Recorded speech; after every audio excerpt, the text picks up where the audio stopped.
Good afternoon. It's Monday, the 15th of June, 2020, just after 1 o'clock. Welcome to UK Column News. Your host today, Mike Robinson, myself, Brian Gerrish, and we're delighted to be joined by David Scott, bringing us northern exposure from north of the border. Well, it's all good news today, Mike. It's just amazing news today. The shops have opened, Brian, and here's Rishi Sunak tweeting out fantastic image of himself. Thank you to everyone who's worked hard to get these stores opened safely today as our high streets reawaken, mind, they don't reopen, they reawaken. As our high streets reawaken and non-essential retail opens for business, they will need your help. Get out there, shop safely, and give your local businesses the support they need. So this is what he had to say then. He said, from Monday, shops selling books, clothes and electronics are able to open for business for the first time in more than 2 months as part of our plan to gradually and safely reopen the economy, or reawaken it, depending on your point of view. He said that there are nearly 7,000 high streets across the country, each providing a valuable service to their community. They will be vital in helping kickstart the economy as we recover from the virus. So the BBC this morning was deeply excited about this on the Radio 4 Today programme. In fact, it was the headline, the main headline during the Radio 4 Today programme this morning, and this was from the website. Long queues as shops reopen in England after lockdown. This was the most egregious piece of fake news I've heard in a little while, because of course in the reports they were suggesting or implying that brilliant, everything's back to normal. There are long queues outside the shops, but of course the photograph tells the truth, doesn't it? Because the only reason there are long queues is because of the social distancing measures. And the fact is that people are having to wait for a long time to get into any shops. But let's move on with it and see what else. They were showing more pictures from around the country. So these shops are not open, Mike, are they? Well, we'll come on to that in a second. The doors are open, but they're not open as businesses. No. Indeed. And well, here's Cambridge, I think, and more, Canterbury. And so Canterbury, of course, a couple of years ago was ranked the second healthiest shopping centre in the UK. So it was looking after our well-being, and therefore it became the healthiest, or the second healthiest. Edinburgh, in fact, David, was the healthiest high street in the UK for our well-being. And apparently this was according to the Royal Society for Public Health. Apparently cafes and vape shops are positive influences on high streets, and off-licenses, takeaways and empty shops are negative impacts. That's just by the way. But my point here is, because this photograph here pretty much illustrates what high streets were like only a few months ago, with quite a lot of people in them, despite the fact that the high street was already suffering economically. So now, instead of a bustling crowd, we now have people standing in queues and having to wait for a very long time to get into the shops in the first place. Does this make a viable business? Well, YouGov then have a poll today. Will Britons flock back to the high street?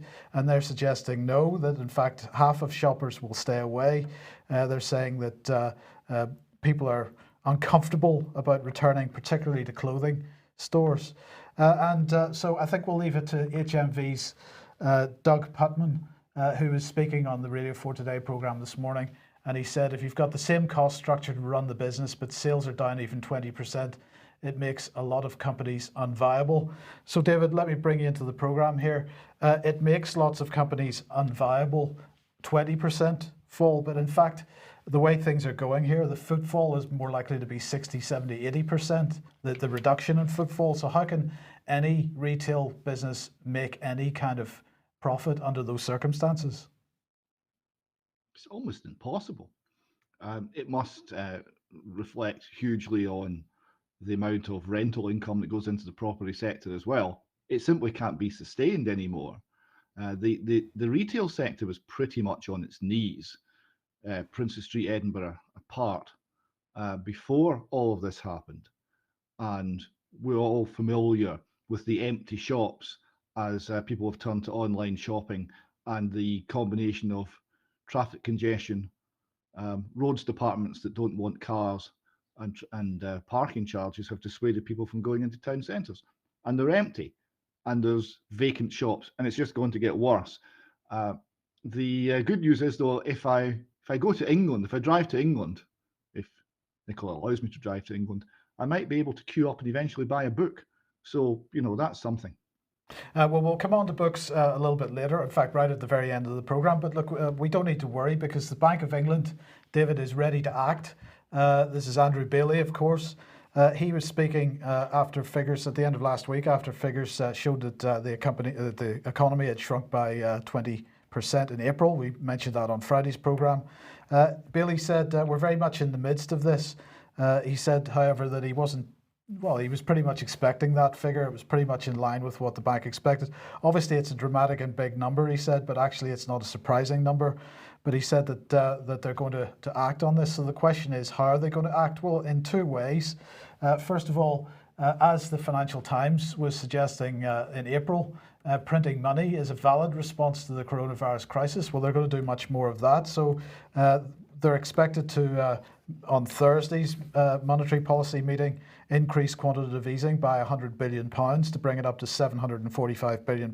That's a third of the size of the UK economy as it was before COVID-19. It's probably 2/3 of the size of the UK economy after we get out of this, if we get out of this. But the other thing that's going to happen is that interest rates are likely to be taken down to zero now. Whether that's really significant or not is an interesting question, because they're currently 0.1%. Does it really matter if they go down to zero? It certainly doesn't matter to the average saver, as my bank told me, sent me a letter a day or two ago telling me that it's brilliant because my savings account, Brian, will now be offering me 0.01% interest on my savings. What to do with it, It is a struggle, but it goes on because this is the LSE. And they're suggesting that direct cash transfers to households should be part of the Bank of England's response to this. And they're saying that this is a potential different design of central bank monetary stimulus, and that the Bank of England's own research shows that cash transfers to households could be just as effective as quantitative easing in stimulating economies. Studies of programs of universal payments to households show the endless potential benefits of universal basic income. Dear me. I mean, there's so much stupid in that last piece. It's just incredible. Yeah, the 0.1% interest rate cut, that'll fix things. I mean, who gives this guy his job? Does he not feel a sense of embarrassment coming up with this lame stuff? And yes, helicopter money, universal basic income. We did an article on this in 2017. It was a bad idea then. It's a bad idea now. The article's called Masquerade Paper Pound Notes on Parade. And it seems to be more relevant now than it was when it was written. Absolutely. But it doesn't end there, because if we're looking at universal basic income and quantitative easing and interest rates going to zero or below, well, have a look at this from the other side of the Atlantic, and I can't imagine it's going to be too long before we start seeing this type of thing here as well.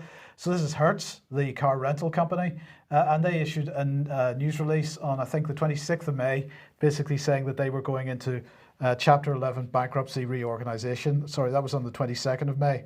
But of course, this has been building up for quite some time. So if we go back just a few years ago, Hertz sold its equipment rental unit. It raised $2 billion from that sale, and they used some of that money to pay back some debt, and they also used some of it to buy back some of its own stock. So since then, or in the last number of years, Hertz has built up $20.6 billion of debt by the end of March this year. And of course, that had the inevitable result on their stock price. And so on the 26th of May, when they made that press release or a couple of days after that, it was down to, 56 cents. It's back up to $2.83 per share today.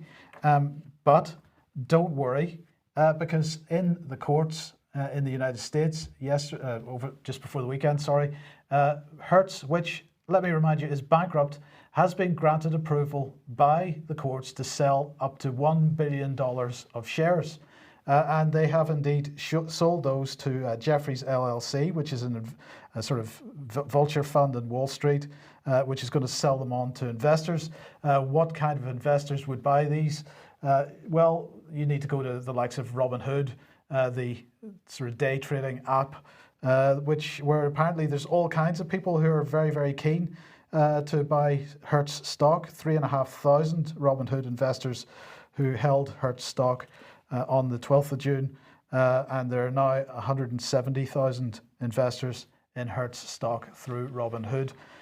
So, David, yet another way to print money, you might say, because now it's corporate debt, which is effectively being pushed onto shareholders. This is incredible stuff. And is this an example that if you take all of the government bonds negative, the treasury bonds negative, and there's no yield anywhere, that all the investment companies look for riskier and riskier deals until they put $1 billion into a company that's already in bankruptcy and has been in financial trouble for a decade? That indeed seems to be the case, and of course, as more and more companies, which have also been in financial trouble for a long time, as more and more companies suffer the effects of this shutdown, this lockdown, we're going to see much more of this, I think, and I don't imagine it'll be too long before we start seeing it on this side of the Atlantic as well. So, just to ask a question: yes. Is Hertz being chosen as some sort of public distraction? What are they? They're a car rental and equipment rental company. This is not the heart of manufacturing and the essence of the survival of nation states, is it?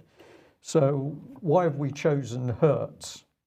No, well, I mean, Hertz has just managed to find themselves a nice little way to stay in existence for a little bit longer, it seems. But nobody's commenting on what it actually means.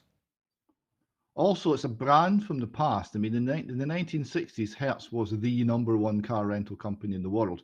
They had a huge advertising budget. Everybody knows their name, right? And if this is one part of a giant psyop in the public, then you don't want an important, supplier of critical infrastructure. You want someone where everyone knows their name. Absolutely. Now, that's what's going on economically today. But of course, over the weekend, David, protests in London. But let's start with an opinion piece that you wrote for the column, and we published, I think, on Friday. Yes, this is entitled Monumental Errors. This is my assessment of where we are with respect to Black Lives Matter, all of the criticism of this country regarding slavery, and all of the controversy over statues. So I hope people will look at this article and read it and comment on it. And some might even be motivated to write replies to it. I hope they do. On the subject of monumental errors, we have also Channel 4. God bless them. All right, because we need some light relief. So here we have the chair of the Lambeth Independent Police Advisory Group getting interviewed by Cathy Newman. And for some reason, it's always Cathy Newman. Yeah. Yes. So she said that the chair of the Lambeth Independent Police Advisory Group said the violence, the venom, the rage against the police was totally horrific. She's obviously talking about the quote right-wing protests. So this dear woman was then asked a few questions, and she was asked about the statues, and specifically Cathy asked her about whether she thought the statue of Winston Churchill should be removed. So Lorraine Jones, who's Independent Police Advisory Group chair and pastor and community activist, said that she'd heard so many different things about Churchill. She'd heard he was a racist. She'd heard that he was a hero, but she'd never met him herself, so she hadn't made up her mind. Okay. Well, it's yeah, okay. It's one way of doing it, isn't it? No, I'm poking fun at the lady for not knowing that Sir Winston Churchill's no longer with us, and at least she was withholding judgment until she had met him. So there was some merit in that, I suppose.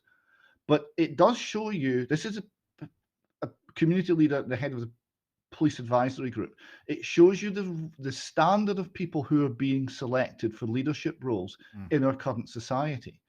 So it shows you the impact of lack of education on our current society, and it shows you get to a point where you'll be able to convince people of almost anything because they have no knowledge base to resist lies, manipulation, emotional calls, etc. This is a problem. Now, coming to the London events over the weekend, there was some veterans went down to parade outside alongside the cenotaph and to protect it from further damage. Now, there was initially a very large group of veterans going down. Most, and we've got David Ellis to thank for some of this, for some of the work he was doing to raise the alarm. Most realised that this was a trap, that they were going to be painted as far right, and they weren't going down to a situation where any good could come of it. But some veterans felt so strongly that they felt they had to go.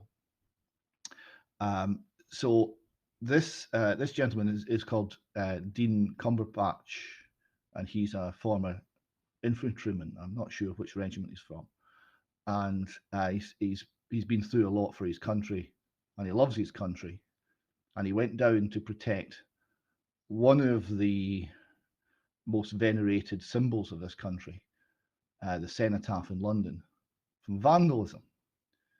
And how was he treated? I've got a short clip from a very important video that he put up that gives you an idea how he and the veterans who were standing beside him were treated that day. Love and respect. That's the truth. We were set up.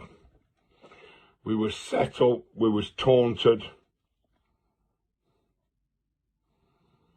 chastised, wound up, used and abused, spat at. But we kept our calm for the sake of the veterans community.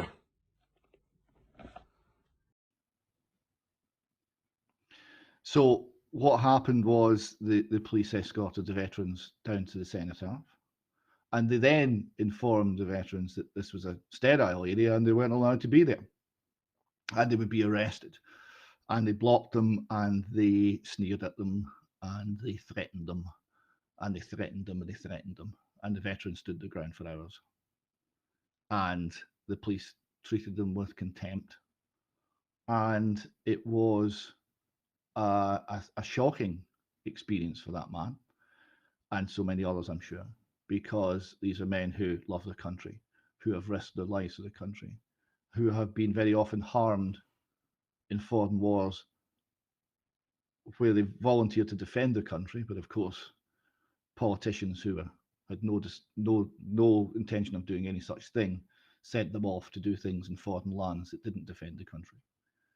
And they've come back, and they were treated like criminals. They were treated like scum.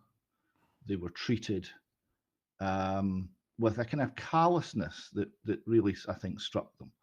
And this is why I want to talk in extra time about the whole concept of a government of occupation. This is where this came from, because we've seen this so often, where good people go to the authorities to or take some action which they think is right, and if the government was in any way straight or even neutral, or even just not, if it was still a government, these actions would make sense. But once you realize it's not a government, it's an occupying power, the actions become very unwise. And we have to shout out to the veterans and other people in similar positions that you can no longer trust those in authority in this country. You have to be much more careful in that. Absolutely. Now, David, it was pretty clear from some of the headlines that were coming out. I think The Guardian was one newspaper that particularly stuck out to me towards the end of last week,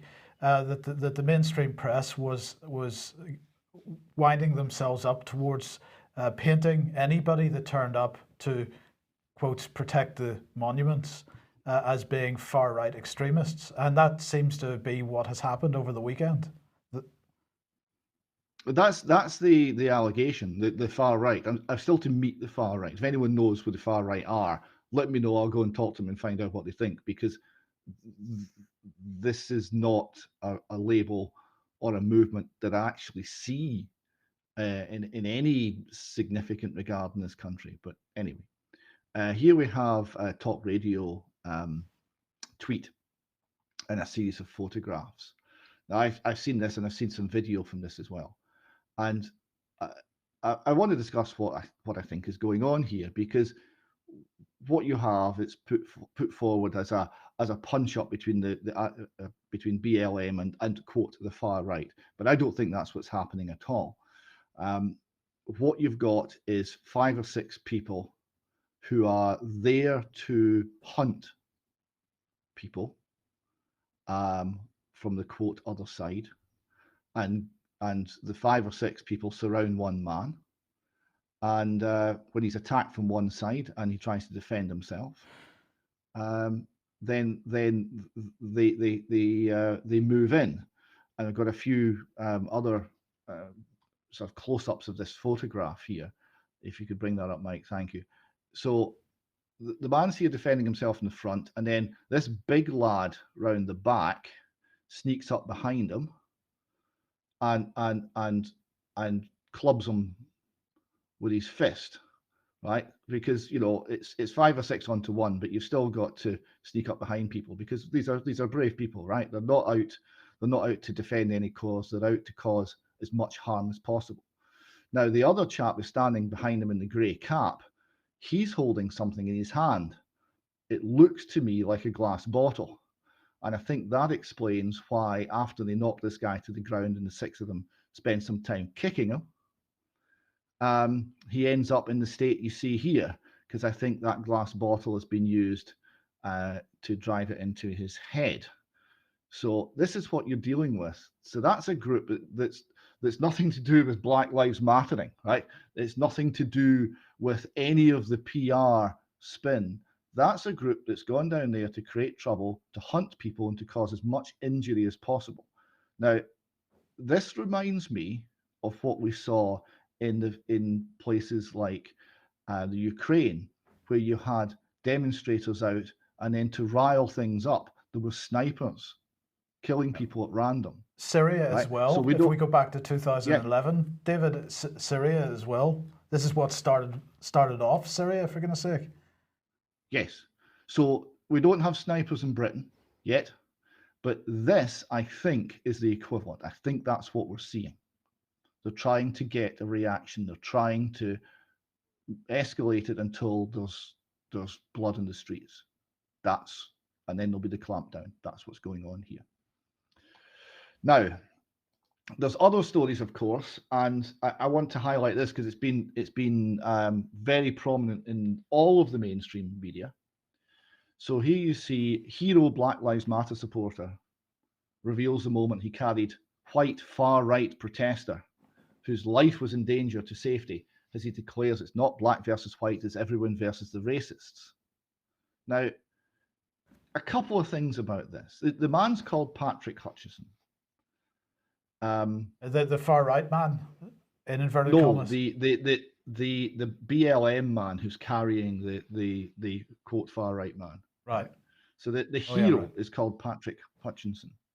Now he's been interviewed in all of the mainstream media. A couple of observations. One, he's a personal trainer. He obviously works out. He obviously looks after himself. He seems to have a business as a personal trainer. This could be right. Some people have suggested it's entirely fake and it's just a setup for the cameras. I'm not so sure.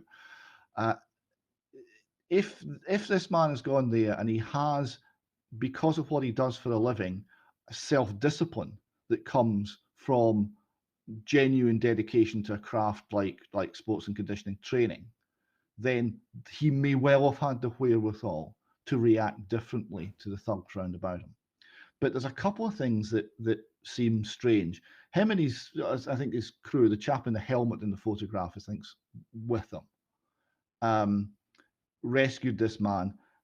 He didn't seem, when he was interviewed, to realize that the side he was on was trying to kick this man to death. There didn't seem to be any realization that, wait a minute, why am I here? Why am I with these people? There didn't seem to be any judgment on the people who were trying to kick the man to death. He recognised it was wrong. He saved them, and God bless him for doing so. But he didn't seem to be questioning what he needs to question. Now, there's one other thing that was pointed out by someone on Twitter about this photograph, and those are the gloves he's wearing. Right, the gloves are what you call tactical gloves. They've got built-in knuckle dusters. So he went all dressed in black with a black face covering, and black's the colour for anarchy. Wearing gloves like that doesn't seem that he wasn't looking for trouble, and yet he saved this man. So assuming that this not a press setup and Reuters did just happen to get the photograph, did he have a change of heart? Did he look at what was happening round about him and think this is wrong? I think it's very interesting as to what actually went on here. Now, the police obviously are treating the quote unquote far right, who are nothing of the sort, protesters, very severely. There's a lot of taunting. There's a lot of riot shields. The police are all kitted out with helmets, and there's a lot of them. And of course, this is quite different from the BLM protesters. But the BLM protesters, well, it appears now that the police have been told to kneel, because if they refuse to take the knee, that could start trouble. The force tells officers who don't kneel at Black Lives Matter that they could become the focus of protester attention. So the police are now saying that the BLM people are potentially very violent, and they need to be placated by kneeling down in supplication to them, or they'll beat the living daylights out of you. This seems to be, at the very best, coming from an organization, from a system that no longer believes in anything and is just trying to get past the next weekend. I think it's actually worse than that. I think they're trying to do something here to change society. Now, we come then to what exactly is BLM. We talked last week about BLM being anti-family, because they're overtly anti-family. They want to destroy the family, which is a standard left-wing approach. So they've now got a UK BLM, have got a fundraising page, which is doing very nice business. It's raking in the cash. It says they were founded in 2016 to dismantle imperialism. Now, I don't know about you, but I thought the empire ended back at about the time of Suez, but there we go. Capitalism, so no more free markets. White supremacy, which is nonsense. Patriarchy, which is having men be men, don't want that. And the state structures that disproportionately harm black people in Britain and around the world. And they mentioned Brazil, which is an odd place to look for racism, but there we go. But that's because Brazil have a free market type government. We're developing new and exciting ways of organizing and on the go. Now, they then say Wagwan in Babylon, Britain. Right? Now, Wagwan is a West Indian word, which means what's happening. So this is the rap sheet against Britain. This is the things that are wrong with Britain. Number one, black communities are hardest hit by the coronavirus pandemic. This is racism. So the coronavirus is racist. Could it be something to do with levels of vitamin D and the effects that skin tone has on that? No, well, maybe not, but coronavirus is racist. And then we've got the Windrush scandal, which seems a strange thing to be beating people up in the street about, but there we go. We've got over 1,700 people have died in police custody. The most violent examples being black men. Well, that's strange because they use a number and then they use a subjective bit of reasoning, a subjective judgment. That would be because if you actually look at the numbers, most of the people who died in custody would be white men. So they're trying to manipulate people there. They're saying black workers are paid up to less than 20%, but that's, of course, doesn't look at hours worked or the nature of the job. So they're saying this is racism, which of course it's not. And this is the standard left-wing approach. You just divide people, because wherever you put a division, you will find that some people are better off than others. Some of the people from Chinese origin, for example, are actually doing very well economically. Is that because Britain's pro-Chinese and racist? It makes no sense. And they then go and say, well, the UK taxpayer paid reparations to slave owners. The UK taxpayer paid to end slavery is what they're admitting there, finishing in 2015. But basically, well, we want some money now, and they're talking about redistribution of wealth. So this is pure communism in blackface. Okay. Well, it's an embryonic colour revolution, in my opinion. Well, that's what we're seeing happening. It's what we need to be discussing in due course and getting the public to look at and research is who is creating the circumstances that we're now seeing unfolding. But I have no doubt that we're seeing effectively revolution fermented, but it's being fermented from within, as you call it, David, the government of occupation. It's not a legitimate government that's wielding power at the moment. Absolutely. And make no, just one final thing. Make no mistake that the people who will suffer most from the folly of BLM will be those with dark skin. It will do only harm to this country, and it will harm, most of all, it will harm the people that they claim to be protecting. Indeed. Right, okay. If you like what the UK Column does and you would like to support us, then please head over to ukcolumn.org/community. There are options to help us out there. Now, where do we go from here? Well, we jump back to the subject of, excuse me, COVID-19, but in particular, I want to have a look at the Behavioural Insights team. And if anybody listening to the column today is not familiar with them, please go and research them, because this is the government's own applied psychology group that has been boasting it can change the way people think and behave, and they won't even know why their views and values have changed. But of course, the thing we pointed out was that the Behavioural Insights team had been instrumental in setting out the applied psychology policy in order to get people to conform with government instructions. And this had come to light in the SAGE and the SPI-B documents. Now, here's the front page of the Behavioural Insights team, and you can see that COVID-19 is a big part of their work at the moment, a behavioural perspective. And this is the organisation that was suggesting that the level of fear needed to be ramped up. People needed to be more fearful in order to obey what the government said, and also that they needed to be put under pressure within their communities. Now, both those actions, putting people under stress and pressure, are going to have significant adverse effects on anybody who's got a mental health weakness. They may suffer from depression or anxiety or stress, and if you stress them further, you're going to hurt them. So we sent an email off to the Behavioural Insights team this morning to ask whether they'd carried out any form of mental health risk assessment as to what effect that ramping up fear in people was going to have. So this is the first section of that email. You can freeze your screen and have a look at it, but the details are given. The quote from the SAGE 22 March minutes, where they said we're looking at options for increasing adherence to social distancing. And this is the one where it said that the perceived level of personal threat needs to be increased. So we need to make people more fearful. And at the bottom of your screen, it's talking about consideration given to the use of social disapproval. So we've sent that email off asking for a look at their risk assessment. It will be interesting to see whether they've done a risk assessment, because if they haven't, they clearly are not worried about any damage they do on people's mental health.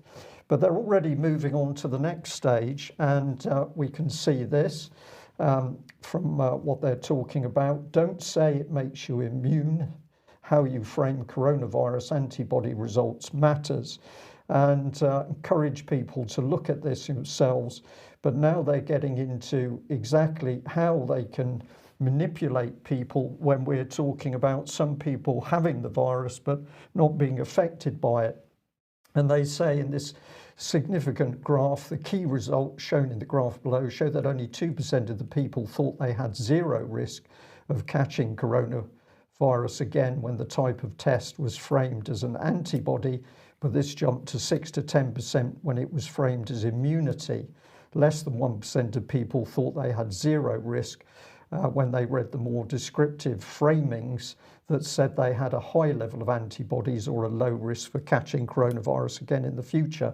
Essentially, they don't like it if you believe that you've actually had it, but it didn't affect you, your life's going to move on. They want to bring back into the fear factor. And note that on the graph, they're particularly pushing for some sort of health passport. You can see that centre in blue, and also some form of health certificate. So this is back into manipulating people's minds, but you probably didn't see it. It's top left of the screen. The Behavioural Insights team is in partnership with the Cabinet Office.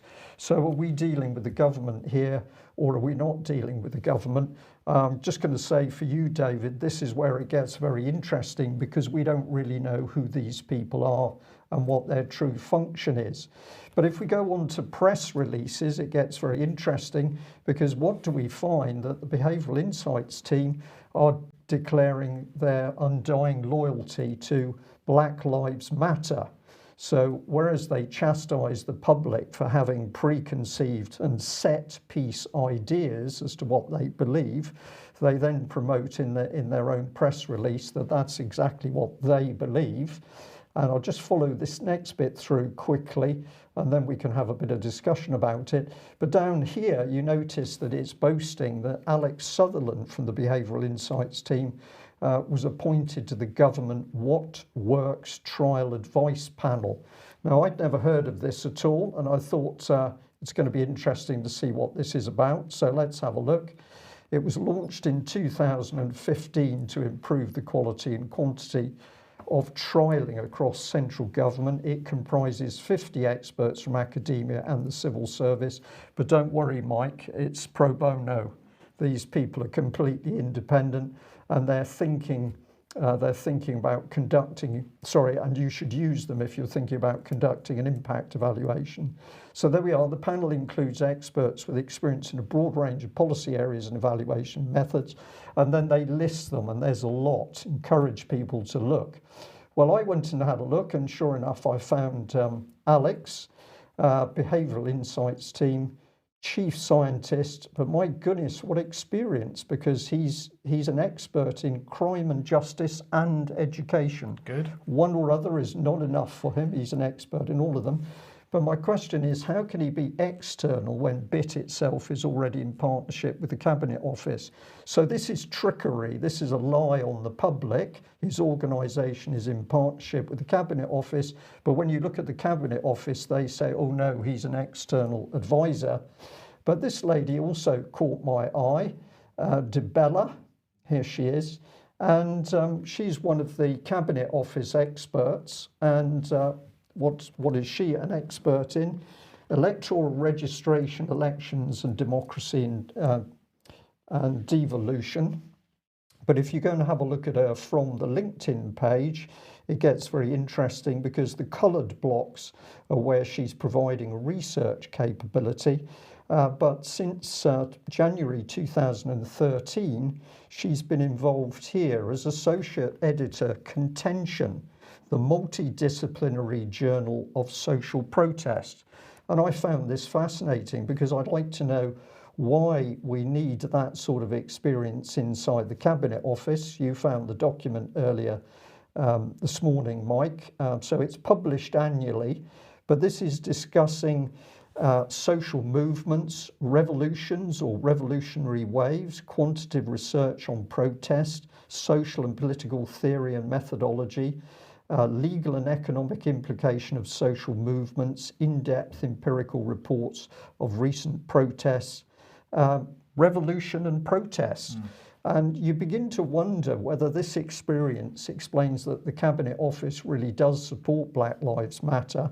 And the fact is that we've got the policy being driven from within the government. They want the revolution, and they've got the experts in there to advise them.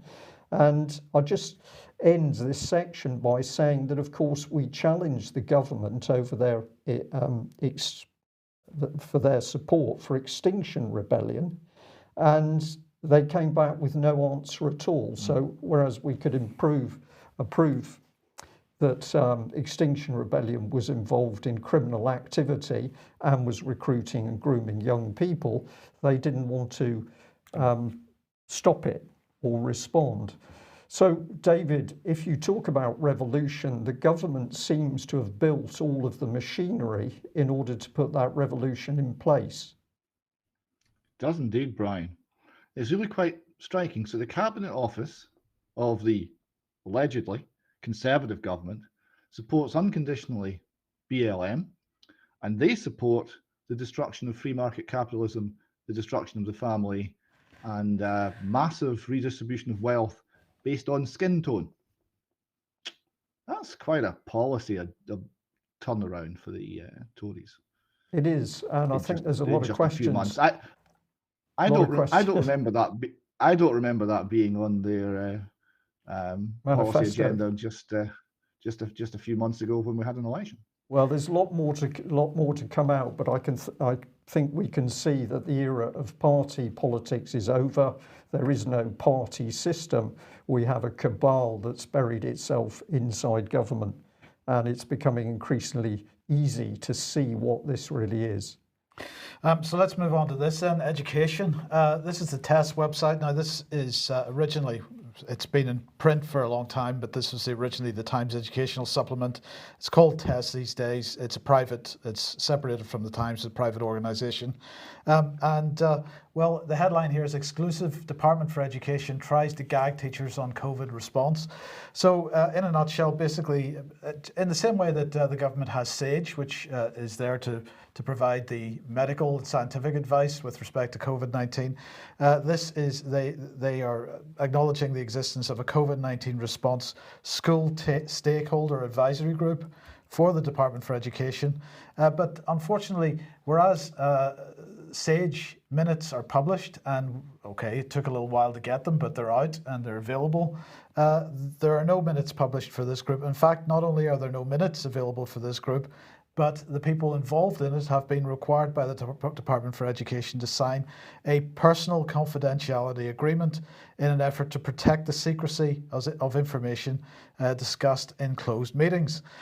So some people aren't terribly excited about signing this, and they've clearly spoken out here. Now, the people involved in the stakeholder advisory group are the NEU Teaching Union, the Association of School and College Leaders, NEHT Teachers Union, NASUWT Teaching Union, the Chartered College of Teaching, Unison, National Governments Association, National Federation of School Tests, the department, right? So those are the groups that are involved in that.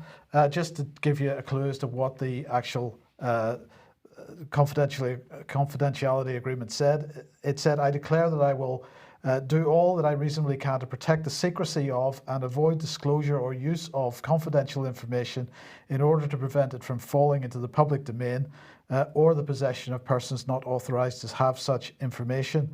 I shall take the highest degree of care, at least the same as I would to protect my own confidential information, and inform the department promptly in writing about any misuse or unauthorised disclosure of confidential information which I become aware of." So, David, what do you think? I mean, why would the Department for Education be so concerned about the advice that's being discussed in these meetings becoming public? Well, this is what I'm wondering. Why is education now being treated as a national secret? Two possible explanations. Maybe they're both true. One, they're doing things that the public would not tolerate. And the second is it is a national secret because this is the fusion doctrine and it's all part of hybrid warfare. Absolutely. I think that's a fair assessment. Now, let's move on. On Friday, we had Dr. Piers Robinson on the programme, and we were talking about the forthcoming mainstream media attack on him and his colleagues, his academic colleagues. And well, on Saturday, the attack appeared in the Times view on universities and baseless conspiracy theories, academic abuses. The universities involved should crack down hard rather than allow these theories to circulate unchecked. I have to say, Brian and David, it's a pretty pathetic article. I'm not going to give it any airtime, but if people want to read it, they can. Obviously, what's interesting about this is that this particular article does not get blocked behind the Times paywall. For whatever reason, the Times has decided that everybody should have free access to this particular article. This is all part of desperation, that actually it isn't conspiracy theory what's coming out of the majority of social media. They are pulling the system apart, and this is a weak attempt at a fight back, isn't it? It is pretty pathetic, but what is not pathetic, however, was Piers Robinson's Twitter thread, which he produced. I'm going to, it is pinned on his Twitter feed. So if you go to @PiersRobinson1 on Twitter, you can read this. Quite a number of tweets in this thread. It is an excellently put together thread, and I would ask everybody that is willing to share that as widely as possible. Now, moving on. The other news that came out just before the weekend, of course, was that from today, everybody taking any journeys on public transport will be required to wear a face mask. And the person who announced that was Grant Shapps during the one of the daily live streams on COVID-19 last week. So let's briefly have a listen to what he had to say. As we move to recovery, it's more important than ever to protect each other, preventing those showing no symptoms from infecting others. I know there's huge public support for compulsory face coverings. They show respect for our fellow travellers. But for clarity, transport operators will be able to refuse permission to travel where someone isn't using a face covering. And this weekend, I'm taking powers through the Public Health Act, leading to fines for non-compliance too. We'll take a gentle approach to enforcement during the first couple of days. And help will be at hand. In addition to the British Transport Police, the staff from Network Rail, from TfL, Transport for London, and transport operators, in the coming weeks will also deploy journey makers to assist and remind commuters of the need to wear face coverings. Okay, so before we come on to the issue of journey makers, David, first of all, he said that it's very important for us to protect each other, preventing those showing no symptoms from infecting others. Now, of course, there's a bit of a controversy with the World Health Organization at the moment because they made a statement on the fact that asymptomatic people can't pass this on to somebody else. But of course, what he's mainly referring to is those that are considered to be what they would call pre-symptomatic. So they're saying that in the 2 or 3 days before you show symptoms, you're actually, they claim, more likely to be able to pass this on than once you have symptoms. But anyway, nonetheless, we are clearly required now to wear face coverings, despite the fact that there's no evidence to show that this will do anything to reduce the spread, particularly if we're not using medical grade face masks. And remembering that you've got to drop your face mask in order to prove how old you are in shops. So presumably when you do that, the bug doesn't come out. So that's not a problem. That would seem to be the case. But but let's have a look at journey makers then, because what is this about? Well, here's Volunteering Matters for our community website, and they have the journey makers, in fact, are one of their campaigns. So who is this? Their vision is as a society where everyone can participate in their local community through volunteering and social action. So they've been around for quite a number of years now. The British government has been pretty excited about this over the years. Who is in charge? Well, here's their president, Lord Freud. David, related to Sigmund Freud to some degree, is that right? A great grandson, yes, and that makes Great-grandson. him the great nephew of Edward Bernays, the man who invented propaganda. Okay. It's a small world. It is a small world. Well, anyway, he was also the Minister for Welfare Reform from 2010 until 2016, so maybe that's why he's involved in this. But then we have Cabinet Office links as well. One of the other experts that they use is Ms. Rosalind Anderson, who for many years was Director General of the Office for Civil Society in the Cabinet Office and Regional Director of the Government Office for the South East of England, and so on. So anyway, coming back to the original post here about journey makers, it is on behalf, apparently, that this project is being run on behalf of volunteers and community sector emergencies partnership. So let's just have a brief look at that. And here's the Red Cross website. They are one of them, one of the partners in this. The Emergencies Partnership includes the British Red Cross, Business in the Community, St John's Ambulance, National Council for Voluntary Organisations, National Emergencies Trust, National Police Chiefs Council, Muslim Aid, Salvation Army, UK Community Foundations, Victim Support, Ministry of Housing, Communities and Local Government. And well, again, we come back to the Cabinet Office, and it is, David, staggering that every direction we look these days, the Cabinet Office is there. So this goes straight back, of course, to Mark Sedwill, ultimately. And, you know, you talk about a government of occupation, but everything goes back to the Cabinet Office. Everything goes back to the Cabinet Office. Everything goes back to Mark Sedwill. We don't elect him. We can't get rid of him. We're largely not allowed to know what he thinks, what he says, what he does. But he's everywhere.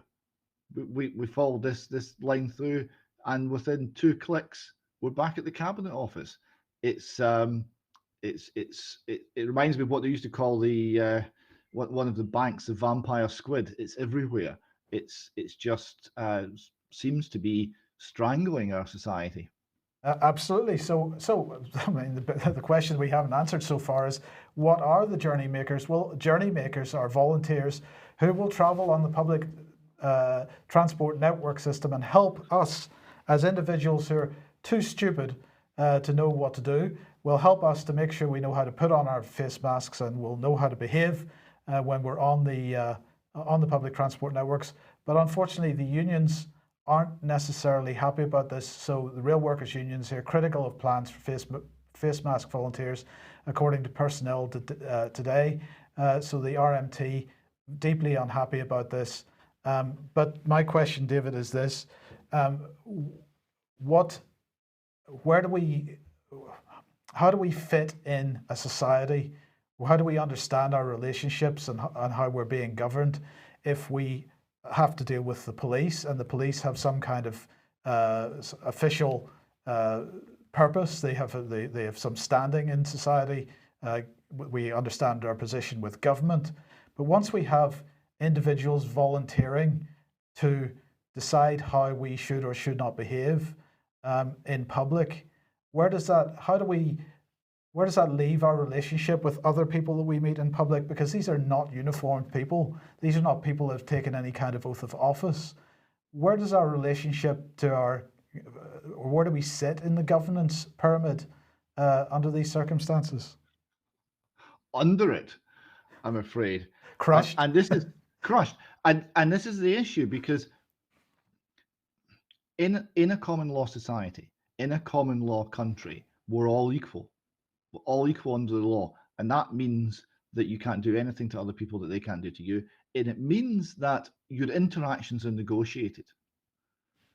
There is going to be no negotiation. These journey makers will be trained to obey the rules, to enforce the rules. So we're going to go from a society of law and a society of negotiation between free men, free women, to a society of rules and enforcers. That's the direction of travel. Can I just help in that? I'm just going to hold this book up. It's called Stasi Land. It was very kindly sent to me by a lady from Australia, and it's talking about the East German Stasi state. And of course, it describes such things as using people to spy on each other, using members of the public to enforce the laws. So we know that where we're headed is to a Stasi state. We just need to root out the people that are central to driving it, and the Cabinet Office seems to be well in the under the microscope at the moment. Absolutely. So, David, we're well over time here, but let's just end on this one. Scotland had a lockdown culture long before COVID. Yes, an excellent article on Spike here from Stuart Waiton of Abertay University. He says one could argue that Scotland had a lockdown culture for some time. When it comes to locking or clamping down on what we can say and do, Scotland leads the way. Take the proposed hate crime bill, a bill that goes much further than England's counterpart and attempts to criminalise words. Indeed, if passed in its current form, it could lead to preachers being arrested in churches for reading incorrect sections from the Bible. So Stuart, again, sounding the alarm here, and he quotes an American thinker called Christopher Lasch, who stated, whereas every action is unique and idiosyncratic, behavior falls into patterns that repeat themselves in a predictable fashion. Action, whether it be reckless and impulsive or deliberate and discriminating, is the product of judgment, choice, and free will, whereas behavior is automatic and reflexive. And the reason he's quoting that is he's highlighting the fact that the SNP government have picked up from where Blair left off, and it's all about behavioural control, behavioural insights, and it's not about reason, and it's not about judgment, and it's not about treating human beings as human beings. Indeed. Okay, well, look, we started off with Rishi Sunak at a bookshop. We're going to end with Rishi Sunak at a bookshop. And David, my question to you, this is one of the official photographs from this morning from the Treasury. My question to you is, which books do you think that Rishi Sunak, the Chancellor of the Exchequer, would be looking at as he was browsing a bookshop? Some kind of deep economics, perhaps? No, it's clearly children's books, but I think the book I would recommend is called Economics in One Lesson by Henry Hazlitt. Well, okay, but indeed... Oh, was it Enid Blyton? Yes, absolutely. Enid Blyton. That's what Rishi Sunak felt was the most appropriate section of the bookshop to be photographed in. I think that says it all. Yeah. Well, that's it. Yes. I think that's the end of our news today. We can see what we can see. It's obvious at the moment that something is slowly but surely destroying society, the economy and society in UK. This is orchestrated, it's going to a plan, and the task of the wider public is to pull that plan apart as fast as possible. So control, behavioural insights, this is all part of the weapons of the government of occupation. We need to identify who forms that government of occupation. We'll leave it there. Thank you for joining us. We'll be back at the same time on Wednesday. Had trouble with that one. Bye-bye.